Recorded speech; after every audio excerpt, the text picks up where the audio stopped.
வணி செந்தமிழ் சேனல் வாழ்த்துக்களுடன் உங்கள் வணி அனுஷ்கா. நான் இன்னைக்கு ஆசிரியர் தினத்துக்காக ஒரு கவிதை பதிவிட்டிருக்கேன். வாங்க கவிதைக்குள்ள போலாம்.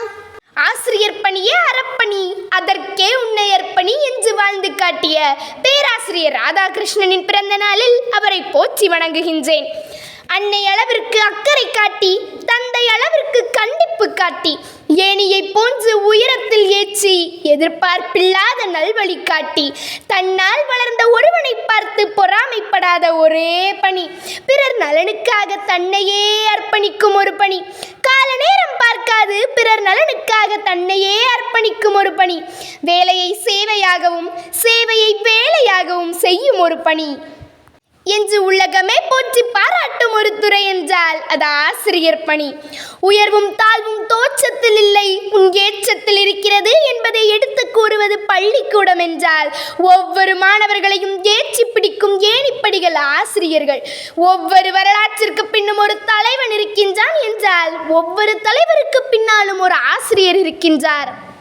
உலகில் 2 புனிதமான இடங்கள் உண்டு. ஒன்று தாயின் கருவறை, இன்னொன்று ஆசிரியரின் வகுப்பறை. தாயின் கருவறையில் ஒருவன் உயிரை பெறுகின்றான், ஆசிரியரின் வகுப்பறையில் அவன் அறிவை பெறுகின்றான்.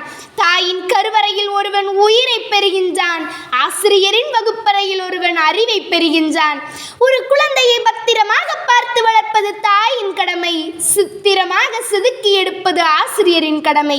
ஒரு குழந்தையை பத்திரமாக பார்த்து வளர்ப்பது தாயின் கடமை, சித்திரமாக செதுக்கி எடுப்பது ஆசிரியரின் கடமை. ஒரு குழந்தையை குறையில்லாமல் வளர்ப்பது தந்தையின் கடமை, குற்றமில்லாமல் வளர்ப்பது ஆசிரியரின் கடமை. ஒரு குழந்தையை குறையில்லாமல் வளர்ப்பது தந்தையின் கடமை, குற்றமில்லாமல் வளர்ப்பது ஆசிரியரின் கடமை. கற்பித்தலே கண்கள் என்று வாழும் அனைத்து ஆசிரியர்களுக்கும் என் சிரம் தாழ்ந்த வணக்கங்கள். இந்த கவிதை உங்களுக்கு பிடிச்சிருந்ததுன்னா லைக் பண்ணுங்க, ஷேர் பண்ணுங்க, கமெண்ட் பண்ணுங்க.